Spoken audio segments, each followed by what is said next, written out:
Hey guys, welcome back to my channel. Today's video is going to be a little bit different. I don't do these kind of videos very often. We're talking about makeup regrets. Things that I have bought, some very recently, some it's taken me a while to figure this out, that I would like my money back if that was an option. These are just things that didn't work out for me. Either the product was terrible or it was just way overpriced. I have a lot of different reasons. We're going to go through it all today. I think it's going to be fun. Before we get into my makeup regrets, I want to wish any of you that are new here a very special welcome. Thank you for joining me today. I hope you enjoyed this video and I hope you'll consider subscribing before you leave and make sure those notifications are turned on. With that said, let's just get to it. Let's start with these. These were a big mistake. Now, fortunately, this didn't set me back a ton of money. I tried out a couple sets of half lashes from Amazon. Found these on Amazon. The brand is Only All Lashes. They were pretty cheap. They were only about, I think, $7.99 per container. They include 7 pairs of lashes, and by the way, these are half lashes. They're not full lashes, they're just kind of corner lashes. You guys probably know, if you've been watching me for the last year, how much I fell in love with these babies from Eyelure. Still the best ones I've tried, but they're kind of pricey and they're hard to find, so I was trying to find an affordable alternative. I was excited to see these on Amazon. They're so affordable for what you get, but none of them work for me. And not all lashes are created equally, I am finding, and that even includes half lashes, shorter sets. So I have 3 different styles here. I have C25. These ones were too short and too curly. Also, all the lash bands on these were a little bit too, not a little bit, they were very, very thick.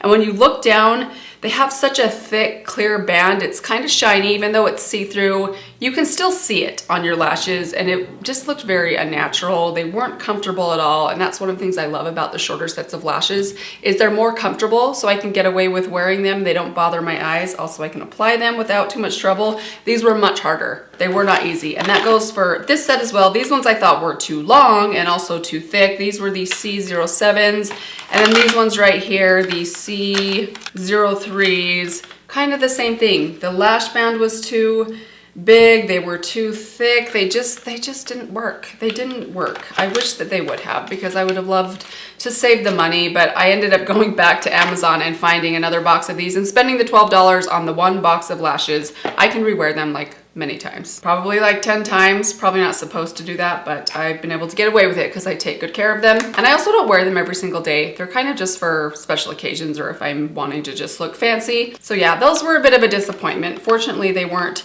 super expensive, but still, if I could go back knowing now what I know, I would have saved the $25 that basically just got thrown in the trash. Next thing, let's talk about this one. This one's kind of a funny one. This is a Juvia's Place lipstick. Okay, I love these lipsticks. In one of my last orders from Juvia's Place, I do really like their lipstick, so I thought, you know what, I'm gonna pick up another shade. I went with the shade Libra. I thought it looked pretty online, and come to find out, I already have this shade. Have you guys done this before? Do you ever order something not realizing that you already have it? I feel like this is kind of a weird mistake. It doesn't surprise me that I forgot that I already owned this shade. I just have too much makeup, which is really what this tells me. But needless to say, if I could have my $14 back, I definitely would. I probably could take this one. No, I couldn't. I bought this actually from Juvia's Place. Sometimes I buy my stuff from Ulta. Sometimes I get it actually from Juvia's Place's website. Not really worth the trouble for me to send this back. I've been trying to pawn it off on my sisters or friends and declutters that I've done. So far, nobody has taken it. Somebody take this nude lipstick off of my hands, because it's brand new, it's unopened, it's really good. I just don't need 2 of them. I have a drugstore regret. This is the Neutrogena Radiant Tinted Moisturizer. I tried this out in a drugstore video I did probably about 4 months ago. I can't remember if I gave you guys an update on this product. It is very, very, very light coverage. It does say sheer coverage, which should have told me I'm probably not gonna like this product. I do not like anything too sheer. I like a good medium coverage foundation, even something that's like medium light, but this stuff is basically, I don't know, a tinted moisturizer, if you could even call it that. It does not cover anything on my face. If you had a little bit of redness, maybe minor discoloration, I presume it would probably do something. But I have some pretty strong discoloration. I need a much heavier coverage than this, and even with a concealer on top of it, I just found it to kind of be non-existent. It was also kind of pricey. Neutrogena products are kind of pricey in my opinion. I think this thing was like 14 bucks, and that was at my local Walmart, which usually is a lot cheaper than some of the other drugstores. So yeah, I wish I could get my money back on this thing. I've even tried using it on days when I'm just like around the house, and when I go in the mirror to use the bathroom or wash my hands and look at my face, I'm like, geez, it doesn't look like I'm wearing makeup at all. Nothing has covered. So if you like something very sheer, you might like this. If you need any coverage, don't try it. I have the Sigma Glow Kissed highlighter palette right here. I've heard a lot of good things about Sigma highlighters. I was not that impressed with this thing. It was $50. I think I got mine on sale. I think it was on a discount. I think it was like $10 off. But I don't really like these highlighters. The shades, it's not even necessarily the shades. They all have some glitter in them that does show up on my skin a little bit. They tend to emphasize texture just a little bit on me.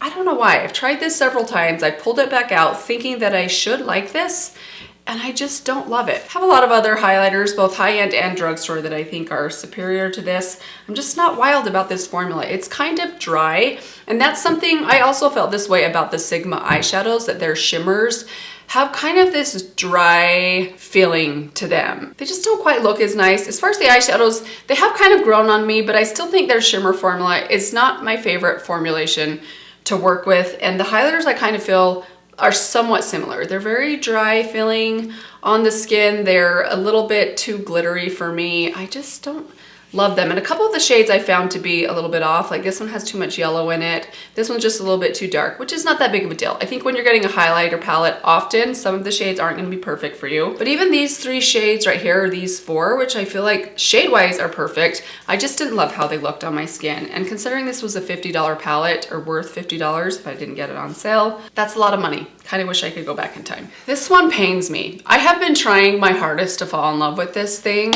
for the last, I've probably had this for 4 or 5 years now. And I think I'd probably, if I could go back, would probably just not do it, because I have not yet fallen in love with it despite my efforts. It's the Hourglass Ambient Lighting Ghost Palette. I know so many of you guys love this one. I know so many of you love just the Hourglass 6-pan palettes like this. I do love the blushes and the bronzers. I will say that. I think their blushes are beautiful on the skin. I love their bronzers as well. But if I could go back, I would probably just buy a mini of each of these and just not do these ones right here. I don't like the ambient lighting powders that much. I don't like the highlighter in here, which I think is this one right here, is a little bit too pink for me.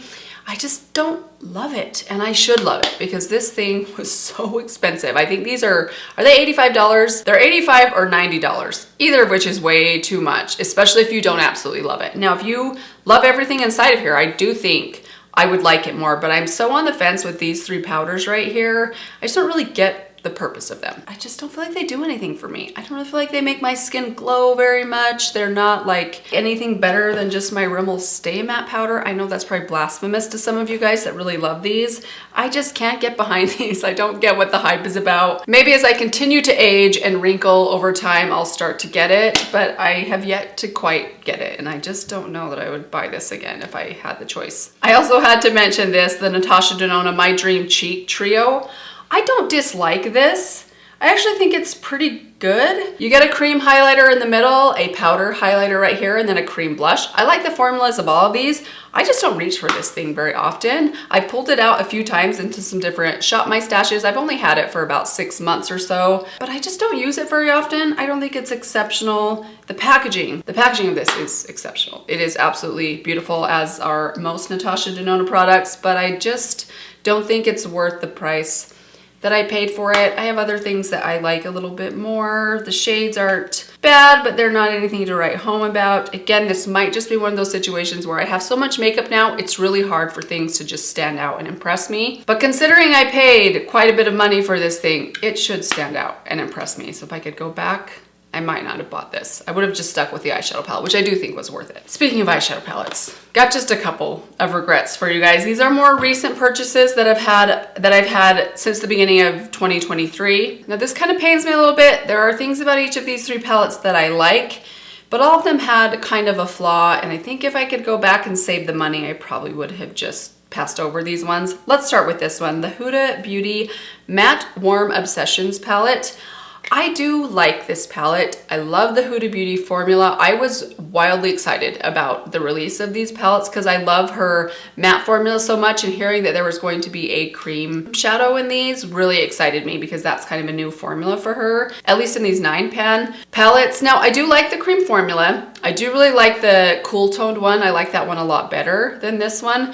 My criticism with this one is the color story. I don't think it's a bad color story. If you're into your oranges, you probably will will like this one, but it's not even that I don't like oranges. I just feel like there's a lot of repetition in here. These two shades, even though this one's a cream and this is a matte, kind of remind me of each other on the eyes as far as their coloring. And then also these two shades and then these two shades remind me of each other. And even the browns, although the browns I probably would keep there because I understand like the layering purpose of if you really want something smoky, putting the cream down first, then topping it with a slightly deeper brown that can really give you some intensity and depth in your outer corner.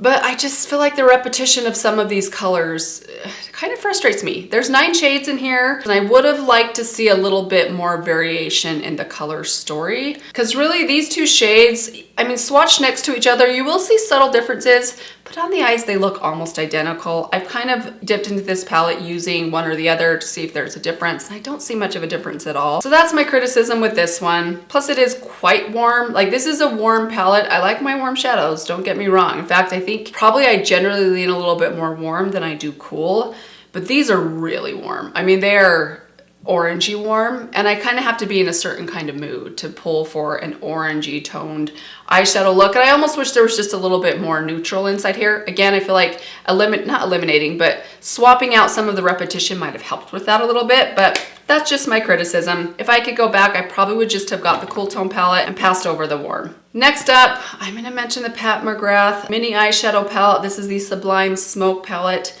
Gosh, I love the Midnight Voyage one, the little purple one. That's such a fun palette. I hate to even mention this one because it is really cute. I like most of the shades inside here, but there's one criticism that I have. Well, 2. My first criticism is that this color story, I know I own this 100 times over within my collection. I do have a lot of neutrals. I have a lot of warm neutrals. My biggest criticism with this one is the lightest shade in here. Now, I actually like the color story other than this one shade. I like that you get 2 different toned deep mattes. You get 2 different toned mid-tone bronze shimmers. You get a good transition shade. But this light shade right here, which just looks like a basic champagne, has quite a bit of gold, like yellowy gold in it. And this is something that I have just recently discovered because I have other palettes that have shades like this in them.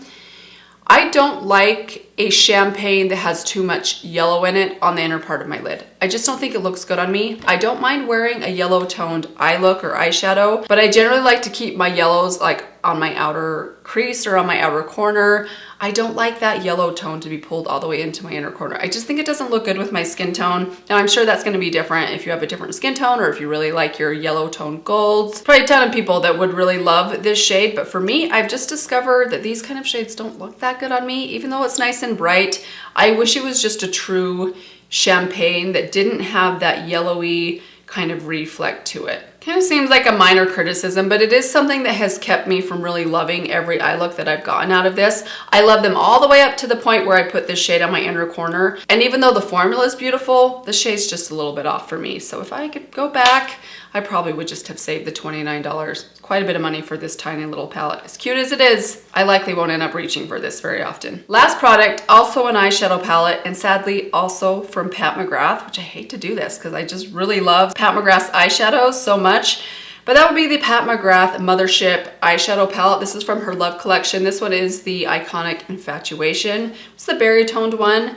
And I do think this is a good color story. It's a good palette, but I know that I have these colors many times over within my collection, and this thing was very, very pricey. I want to say it was like $60, which is quite a bit for just 6 shades. Actually, I think it was more than that. I think it was like $65. Now, I don't think it's bad. The formulas are really good. Her mattes are amazing. They're super pigmented. A dream to blend, super easy. I really like this champagne. That's actually the color that I'm wearing on the inner half of my lid today. It's beautiful. The looks that come out of this palette are definitely beautiful, but as I said with the neutral palette, I own a lot of neutral palettes. I also own a lot of berry tones, and I kind of feel like with a lot of berry tones, like you have one, you have them all. The looks kind of all end up looking the same, and I just don't know that I needed this palette. If I could have that $65-ish back, I probably would just hold off on this one. Maybe even save that money for one of her sales and buy one of her full-sized eyeshadow palettes, which I would love to have one more of those. Those palettes are really special. I mean, I only have one of them, but I've swatched them before and seen them before, and they are beautiful and unique. They have some different formulas than you get with some of these smaller palettes. These are just traditional metallics, which is not a bad thing, but they're not her special glittery or multi-chrome formula. They're just kind of basic. And for being more than $10 per shadow, I could definitely put that money to better use. And that is it, you guys. These are all the makeup products that I regret buying. If I could go back in time, get my money back, or just not have bought this stuff in the first place, that would be great. In fact, I would have saved $375. That's how much all this makeup cost when I tallied everything up. That one hurts a little bit. Let me know what you guys thought of this one. Were you surprised any of these products made it into this video? What has been your biggest makeup purchase regret or mistake that you wish you never would have bought or tried or wasted your money on? I would love to hear. Let me know down below. Thank you guys so much for joining me today. I hope you guys are doing well. Let me give you one final reminder. Please subscribe before you leave, and I will see you all in my next video. Bye.